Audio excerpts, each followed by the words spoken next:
From Lagos, the nation's commercial capital, this is the News at 10. Live from Channels Television. Reporting tonight, Millicent Walker.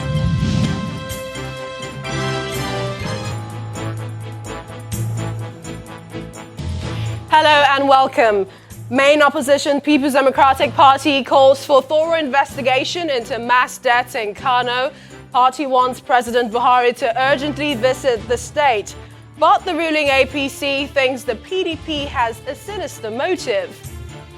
Kano state government and the Sarkin Kano Alhaji Aminu Ado Bayero reject claims linking mass deaths in the state to coronavirus as another professor at Bayero University dies. 2 patients on the run in Borno State after testing positive to COVID-19 as state government confirms rising cases of community transmission. Spain records lowest daily death toll since COVID-19 outbreak, eases lockdown for children under 14 for the first time. Plus, we'll bring you some sports stories.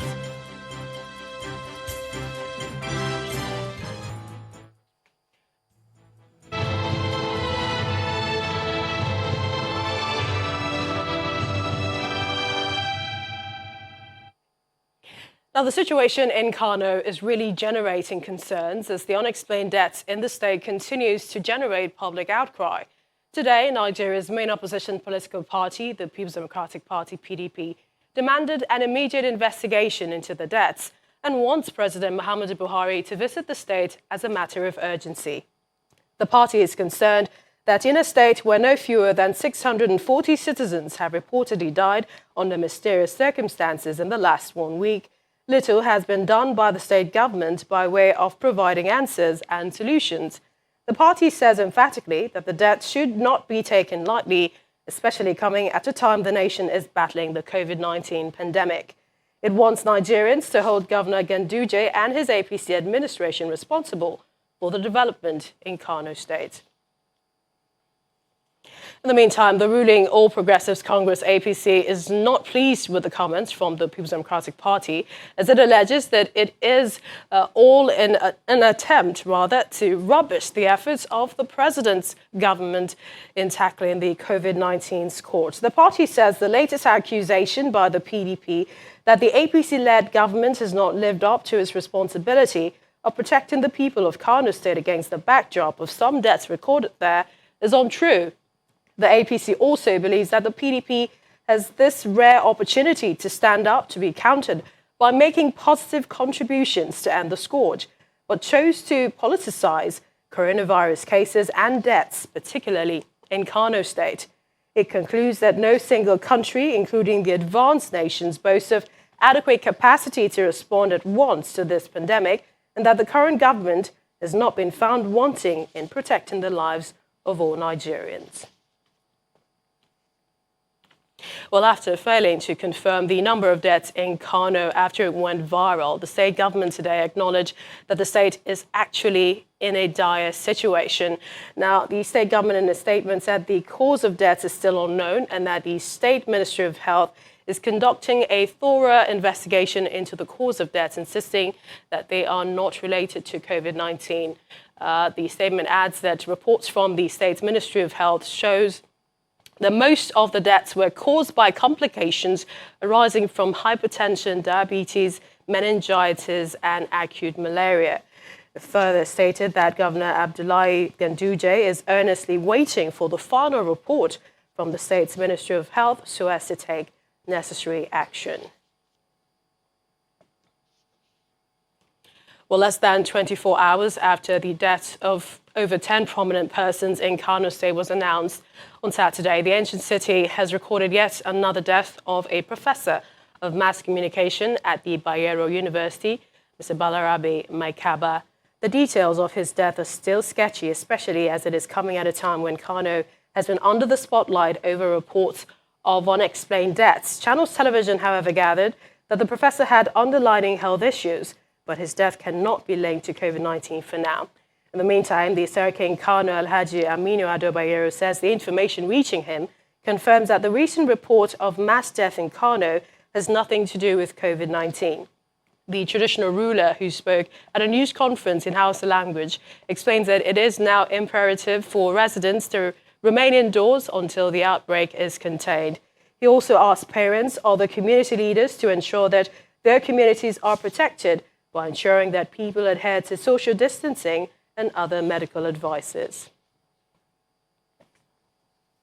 Staying in Kano, the state government has imposed a compulsory use of the face mask by all residents as part of measures to contain the outbreak of COVID-19. Governor Abdullahi Ganduje told journalists in a news conference that he has also directed the procurement of 1 million face masks to be distributed free of charge to residents. Our correspondent Idris Jibril reports. With 77 confirmed positive cases, 74 waiting for confirmation, a closed testing center, and inadequate isolation facilities, Kano is indeed becoming endangered in the fight against coronavirus. Your Excellency, the Governor of Kano State. Despite this trend, Governor Abdullahi Ganduje believes that all hope is not lost. The introduction of this face mask is very, very important. Very soon we'll make it compulsory for everybody to use this face mask. In order to prevent spread of the virus, the state government ordered the production of 1 million face masks in addition to tighten security to ensure compliance of the lockdown order. We have decided to establish 10 mobile courts. The distribution will be informed, the people will be informed very soon, and all offenders will be taken to the mobile force courts so that they face the wrath of the law. Despite operating 3 functional isolation centers, the recent closure of the NCDC testing center, difficulties in the collection of samples, and the evacuation of over 1,000 Almajiris appeared to be a source of concern for the states. A total of 1,098 Almajiri into the 3 states that I just mentioned, Katsina, Jigawa, and Kaduna. And tomorrow, by God's grace, we are going to evacuate over 100 Almajiri into Bauchi State, Your Excellency, by tomorrow, by God willing. And we will continue to evacuate this Almajiri until we make sure all the non-indigenous Almajiri were taken into their various states. Although the effect of the pandemic remains strong in the states, Governor Abdullahi Ganduje assures health workers that their efforts will not be in vain. Idris Jibrin, Channels Television News. In the meantime, the Minister of Health, Dr. Sage Hanire, has been speaking on the situation concerning the several reported mysterious deaths in Kano State. The minister says the federal government is treating the case in the state as a special one because of the increasing rate of confirmed COVID-19 cases. He was a guest on Channels Television's Sunday Politics, where he says testing will resume in Kano State tomorrow. I spoke with His Excellency, the Governor, this evening, and we are going to send a high-ranking fact-finding mission to visit the Governor and visit the state. His Excellency, the Governor, has assured us that the death pattern there does not appear to be out of usual, out of what will be normal and the case for the period of time. But the fact-finding mission will be able to help us to diagnose what the situation is. It is not really clear that they are coronavirus or COVID-19 related. We are really treating it like a special case and looking more specifically at the processes and what has actually happened in detail. Kano has not had much of an experience with coronavirus, and the rapidity with which it has exploded now, if I may use that word, is of concern. So it's possible to be able to contain it if the right processes are followed and if the right resources are brought in. The testing center should be back on stream tomorrow. because a team has gone in there now from NCDC, but have arrived there today, and they should be able to resume screening tomorrow.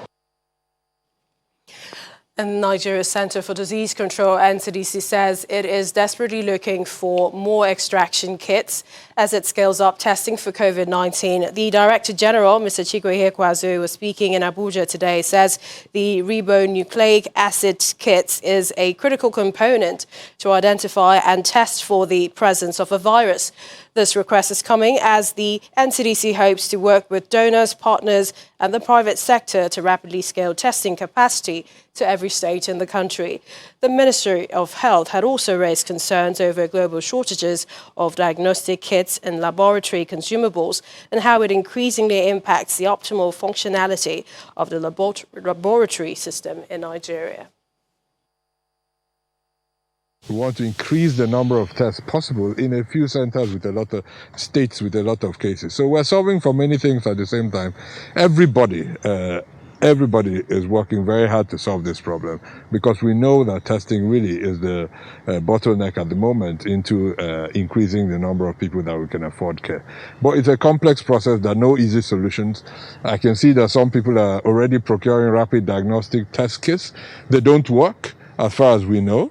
So I really recommend that we all stick to the national strategy, build on it, support its expansion, and together we'll get on top of this.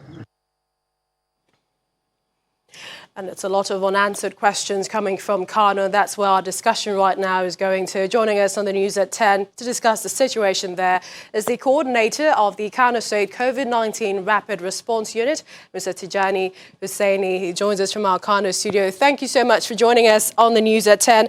I must quickly ask you a brief progress report, if you may, as to the reasons for the deaths, mysterious, unexplained, in Kano in the last 1 week. Yes, so thank you for hosting me in your studio. For the last 1 week, there has been some observed increase in number of deaths in Kano State, as reported especially through the social media. And these reports, I would say, are yet to be confirmed. As public health person and also as someone who has statistics,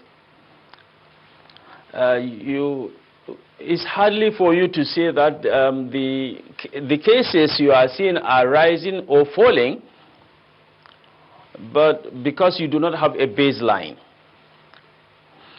Remember, Kano doesn't have burial registers. We do not carry autopsies routinely.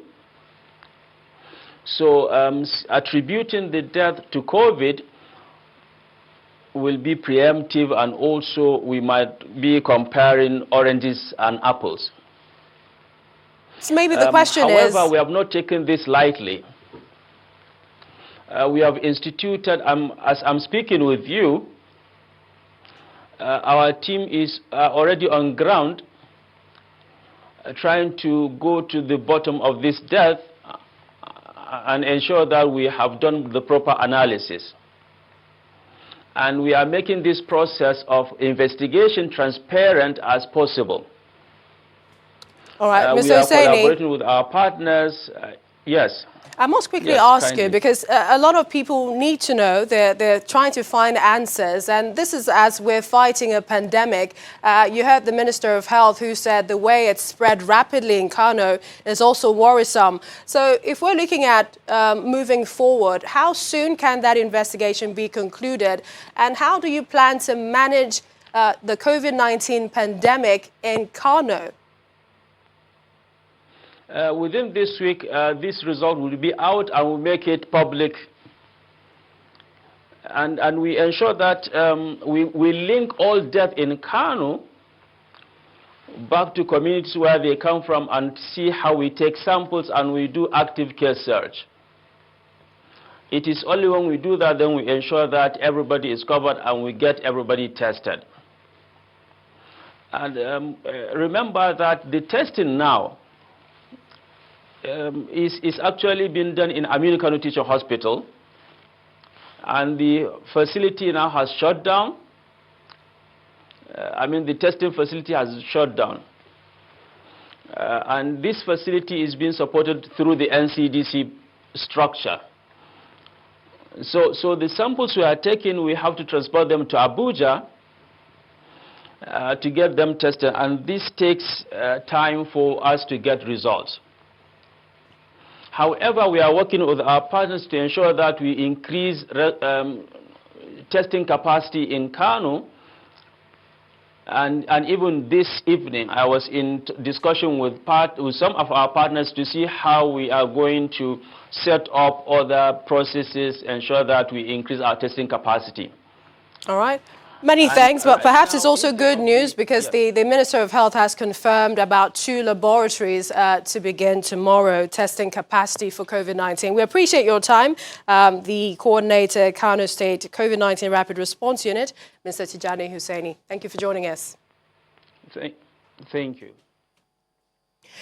In part 2, after the break, Jigawa State isolates about 600 Almajiri children from Kano. 196 of them arrived Bauchi, while Plateau flags off the return of the children to their home states. That's in a moment. Please join us again.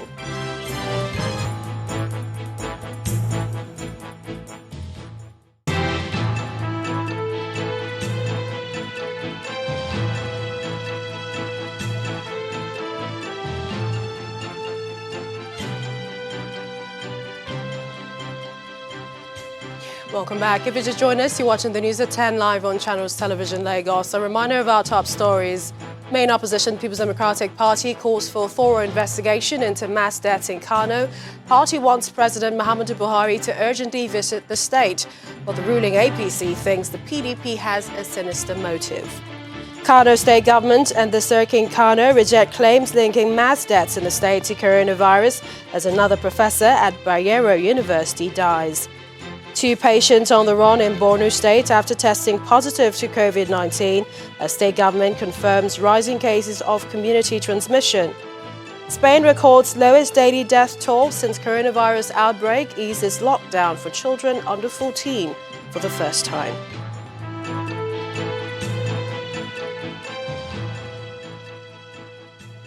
Our website, channelstv.com, has more information on our top stories and others.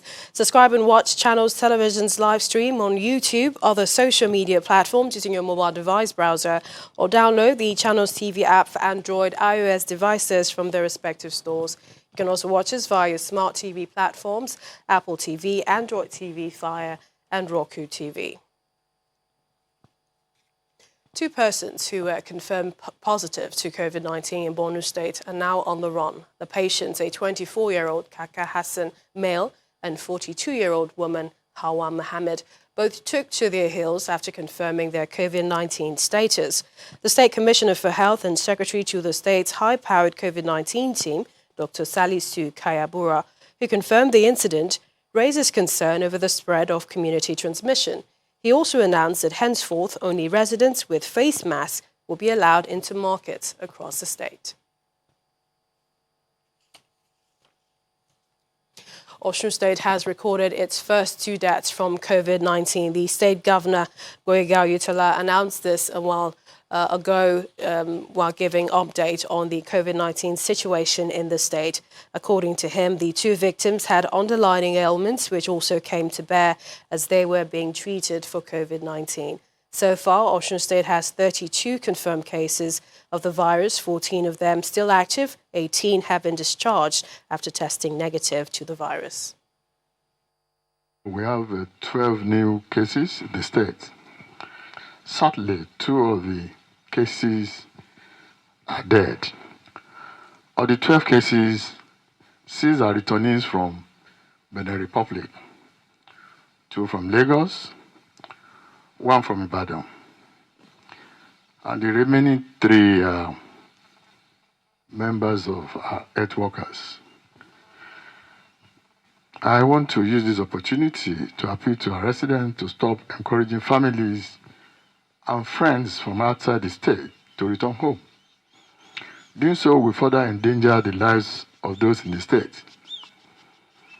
continued breach of the lockdown order will put all of us at risk. We've realized that when lorries are bringing in, they claim to be bringing in foodstuff. We realize that most times, particularly at night, they transport passengers. Just bring a little bit of foodstuff, but when you go inside the vehicle itself, you realize that they are passengers. And just days after the 36 state governors agreed to extend lockdown in their respective states for another 2 weeks, the Kaduna state governor is thinking that it will not be enough in his state, and he's extending it by 30 days. This decision, according to the governor's spokesperson, follows recommendations by the State's Committee on COVID-19. The extension takes effect from today, Sunday, April the 26th, 2020. The governor's order is also reducing the window during which the restriction of movement is relaxed to only Wednesdays and mandated the wearing of the face mask once outside their homes. To the southeast, Ebonyi State, an index case of COVID-19 has been recorded a day after it commenced its COVID-19 tests on residents of the state. The state governor, Dave Umahi, who confirmed the case in Abakaliki, the state capital, explained that the patient is a returnee who smuggled himself at the border but was apprehended by the Neighborhood Watch. The index case, a businessman who's based in Ore, Ondo State. The state government had on April the 18th imposed a dusk to dawn curfew across the state as part of measures to prevent the infiltration of COVID-19 disease into the state. And Katsina State has also recorded 9 confirmed cases of COVID-19, bringing the total number of the cases in the state to 30, with 1 death. Now, of the 9 fresh confirmed cases, Daura and Katsina local government areas have 4 each, with Dutsima local government area topping the list. Governor Aminu Masari says a total of 287 samples have been collected and sent to the National Center for Disease Control, NCDC, while 7 local government areas in the state are currently on lockdown. We had additional 9 confirmed cases, bringing the total number of people who have tested positive to 30. All are traced to the contacts, the first contacts index persons we had in Katsina, and all those who tested positive have one way directly or indirectly had contact with the indexed person we had at Daura who has already died.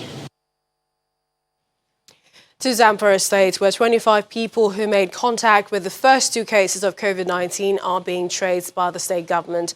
The index cases is a male attendant at a petrol station in Gusau, the state capital, while the second is a female trader who travels frequently to Lagos and was said to have isolated herself after returning from her last trip to Lagos before she fell sick and later confirmed positive after reporting for the COVID-19 test. The state governor, Mr. Bello Matawale, has ordered the immediate closure of all borders across the state, also inspecting the infectious disease isolation center.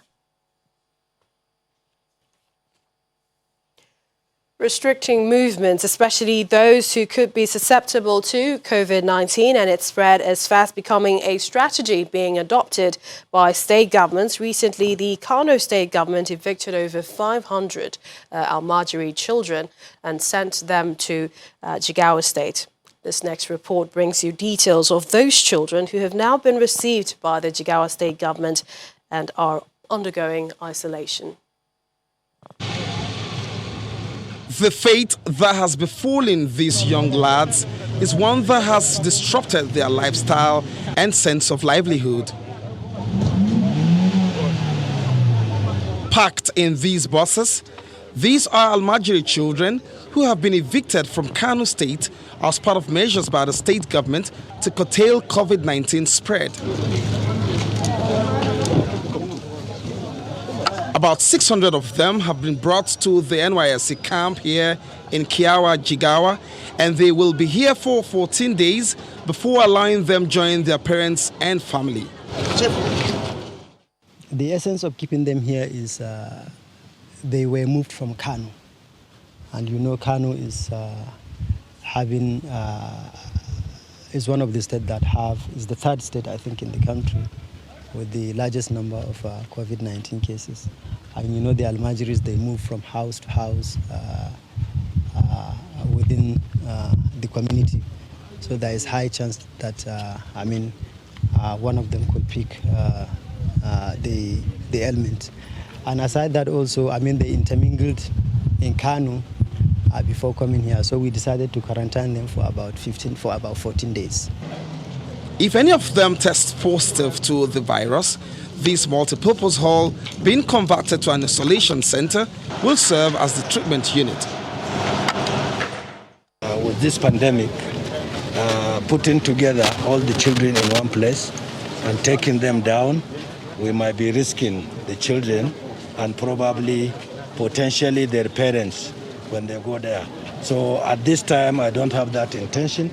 Maybe after the pandemic, when it becomes necessary to do it, we'll do it. But right now, all Kano citizens and other citizens, Al-Majre that are in Jigawa State, we'll try to see how we secure them. We feed them while they are not in school, except if the parents want to take them, then we screen them and send them to the parents. While the state government strives to make them comfortable after receiving them to the state, it's unfortunate to note that test samples will have to travel to Abuja and back before further medical decisions can be taken. Abuja has become the center of analysis for most northwest states following the closure of the Kano Center. We also understand that about 196 Almajiri children have arrived Bauchi State and have been received by the state government. As President Muhammadu Buhari gets set to announce a new directive on the lockdown of Abuja, Lagos and Ogun states, the federal government is caught between a rock and a hard place on whether to risk further spread of COVID-19 by relaxing the lockdown or risk social unrest, as stated by the Nigeria Labour Congress NLC, if the lockdown is extended. This report examines the health and economic implications of the lockdown, what experts say will be the impact of an extension or relaxation. Our correspondent Kayla Megwa reports. The birds are back. A clear sign that human activity has drastically reduced in one of the busiest shopping centers in the nation's capital, Banex Plaza. An uneasy silence sweeps across the Aminu Kano Crescent, usually a beehive of activities, as residents adhere to the lockdown of the nation's capital. The first lockdown was announced by President Buhari on March the 30th, 2020, and was built to last for 14 days. He then went on to announce an extension of the lockdown by another 14 days from the 13th of April. As at the 25th of April, 2020, Nigeria has 1,182 cases of COVID-19 and 35 deaths from the disease. A number which the Nigerian Center for Disease Control says is a result of better testing capacity, better contact tracing, and proper community testing, thanks to the lockdown order. But has this plan worked so far? We are not as bad as we would have been if nothing had been done or if these measures had not been taken. Compliance levels have been poor in the suburbs of Abuja, even with reports of community transmission and penalties for lawbreakers. Many say they would rather die from COVID-19 than hunger. No food for us while a day. Children, they cry for hungry. But government say we won't give food. No food. Nothing for us. According to the National Bureau of Statistics, Nigeria's labor force as of 2017 stood at 83 million people, and over 70% of that figure is in the private sector. We spoke to some owners of these small businesses that are hit hard by the lockdown on how long they can stay in business considering the situation.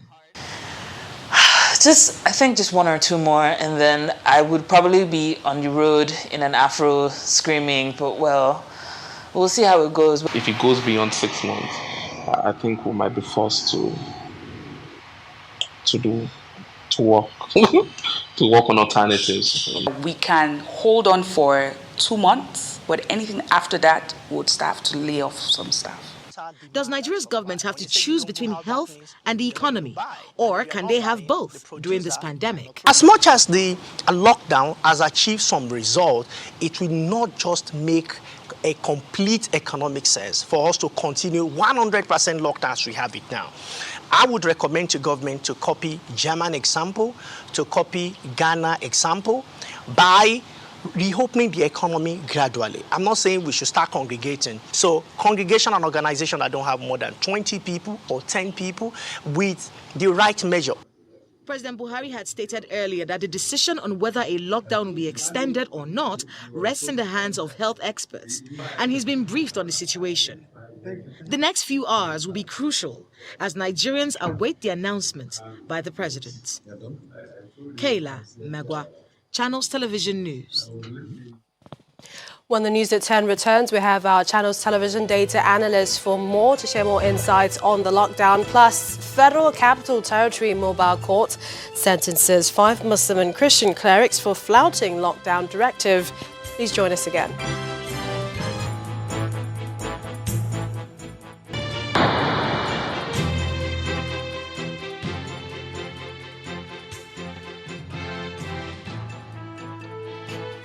For almost a month, families, non-essential service providers in Lagos, Ogun and Abuja have been restricted from normal activities. The Nigeria Governors Forum health experts, economists agree that saving lives should be priority. But are we saving some lives while endangering much more? Tonight, to review the lockdown insights and statistics of the coronavirus in Nigeria is our Channels Television data and information consultant, Babajidogo Sonwom. Glad to have you on the program. Good evening, Melissa. Happy to see you. You're staying safe. Yes, indeed, I am. Now, it's almost 4 weeks. The stay-at-home directive to citizens living in the 3 states, and the buck stops with, on the president's table. What do you think he should consider in taking his decision, an extension or not? We'll answer that, but tonight I'd like to share a secret with you. That's if you can keep a secret. So please listen carefully to what I'm about to tell you. Our national records, the National Population Commission, the agency that is responsible for conducting the census, estimates that Nigeria's population is now over 200 million. But tonight, the World Health Organization and the European Center for Disease Control has issued a report that shows that every country in the world, my emphasis on every country in the world that has a population of above 200 million have reported over 8,000 cases of the coronavirus, except Nigeria. And so that makes us to conclude 3 things. The first is it's either Nigeria's health system is more successful than all these other countries, 1, or 2, our population figures are wrong, or 3, the number of cases of coronavirus that has been reported in Nigeria is wrong. Tonight, I'd like to talk about 3 things. The first is to look at the trouble we face with the coronavirus. The second is to answer that question you asked me, is the lockdown working? And finally, hopefully, if we have time, we'll then look at the economic cost of the coronavirus. So let's start with the science and the trouble we are in based on the coronavirus. Food that is being distributed can kill the hunger virus, but food cannot kill the coronavirus. One of the things that can kill the coronavirus is this: soap and water. So the right question we should ask ourselves is, how many families living in Nigeria have access to soap and water? And the evidence from our national records, recent evidence, provides that answer. The National Bureau of Statistics says that 49%, approximately half of families living in Nigeria, do not have access to soap or water. That is the first challenge we face. Now, you might want to ask, what about all the infomercials, all the commercials, all the millions of money that has been spent on TV advertising, talking about social distancing, talking about why families should stay safe. But the right question is, during this lockdown, how many families in Nigeria own a TV? The answer is in our recent national records. The evidence shows that 55%, more than half of families in Nigeria do not own a TV. How about a radio? The right question should be, how many families, especially rural families in Nigeria, have access to electricity? Our national records has the answer. They tell us that 58%, more than half of families living in the rural area, do not have access to electricity. Except you're talking about radios that use batteries. But how about smartphones? The right question should be, how many families in Nigeria that are using mobile phones have the Facebook, Twitter, Instagram, the smartphones you talked about? Our national records, recent records, provides that answer. It tells us that 73% of mobile phone users in Nigeria, again, significantly more than half, do not have smartphones. So we're in a very funny position in Nigeria. But you must not laugh. If you want to laugh, go to the circus. But even the circus is closed. Now, let's start with tonight's analysis, Millicent. The first question and the most important question on the lips of Nigerians is the lockdown working? So let's take a look at the top 3 facts about the lockdown.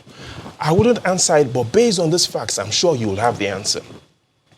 The first fact shows that before the lockdown, before the president's speech, there were 11 states and Abuja. Only 11 states and Abuja had cases of the coronavirus. Now the coronavirus is in 28 states and Abuja. When the NCDC provides the updated numbers tonight, we'll see more states tonight. The second fact is, before the lockdown, Millicent, there were 111 cases of the coronavirus. Now we have 1,182 cases of the coronavirus. Before the lockdown, the average number of coronavirus cases that were reported was an average of 4 cases per day. After the lockdown, March 29 to date, we are seeing an average of 40 cases per day. And that provides the answer on, is the lockdown working or not? And when the president is about to make the decision tomorrow, or whenever he chooses to make that decision, the question he should ask the professionals is that, what was the goal of the lockdown? Because then you will know what to do. Well, how much do you think this is also costing the country? You know, speaking of cost, there are 2 ways we could look at it. We could look at the qualitative costs that are hard to measure, citizens' trust in government. Looking at leadership approval ratings, we might not be able to put a cost on that. The reputation this is causing, the reputational damage. But let's look at the numbers that we can quantify. And if we're going to look at the economic cost, we can take a look at it and we'll find out the top 5 consequences of the lockdown. The first is 86% of everyone employed in Nigeria works in a micro, small, or medium-sized enterprise. In other words, majority of Nigerians are either self-employed or working in a small company.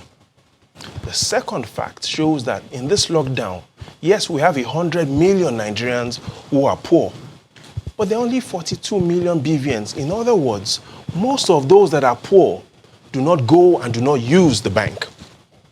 The second is, based on the evidence we have today, on an average, we export 7 billion naira on an average daily non-oil exports out of the country. That has significantly shrunk. And the CBN and the country needs that exports because of the value of the dollar. Imports, 39 billion naira on an average daily imports is no longer coming in. Most of those imports coming through Lagos. Millicent, here's what I mean. Lagos is the economic ventilator of the country. And those imports and exports aren't going through Lagos anymore. Neither is it going through Abuja or Ogun State. And finally, to the government indeed, the most important component of non-oil revenue to the government is the corporate income tax. On an average, the government earns to the Federation account 4.5 billion naira of CIT. That has stopped. But you know, In the final analysis, a wise man once said, if the only tool you have is a hammer, every problem would look like a nail. So let's see what the president will do within the next 2 days. We appreciate your insights into this, Mr. Babajide Ogunsowo. Thank you for joining us. Don't look sober. Let's hope. All right, there is hope, isn't there? Well, more news now. 2 pastors, 3 imams have been sentenced to 1 month in prison with an option of 5,000 naira fine in addition to community service for violating the lockdown order in the capital city, Abuja. They were convicted for holding services in their religious establishments despite the lockdown order. The presiding magistrate handed down the sentences at the Eagle Square Mobile Court. The chairman of the FCT COVID-19 Enforcement Task Force says those sentenced should be worried because they are now ex-convicts, having been found guilty and sentenced by a competent court of law.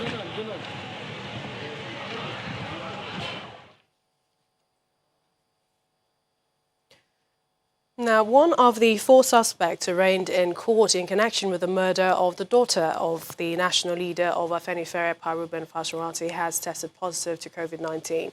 This brings the total number of confirmed cases of COVID-19 in Ondo State to 7, although that is yet to be documented by the Nigeria Center for Disease Control. The index case has tested negative and is discharged from the isolation center.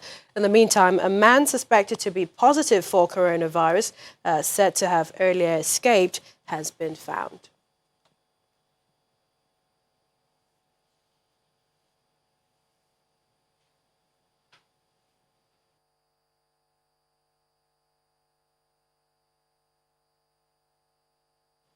And they are trained in the art of healing and caregiving, but sometimes in the course of their duties, health workers get into harm's way. Globally, COVID-19 has taken its toll on essential workers and Nigeria is not exempted. Here's a report by our correspondent Yomi Otaigwe, who takes a look at how healthcare workers in Nigeria can be better protected. Please do not try to treat patients without using adequate PPE. This advice is necessary due to the number of health workers who have tested positive. There are over 40 now, or others who have had to be quarantined. With this announcement by the Minister of Health, the risk of COVID-19 infection to not just everyday Nigerians, but also healthcare workers has become more evident in the country.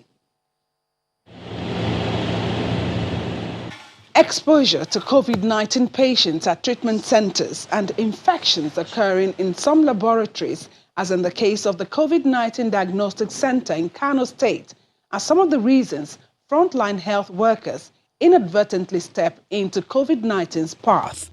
Prior to now, we've continued to address the issue of provision of PPE for health workers. But unfortunately, we don't think we have adequate supply of this PPE. Secondly, we also have a situation where patients have started lying to the health providers. The laboratory is highly prone to infections and hazards.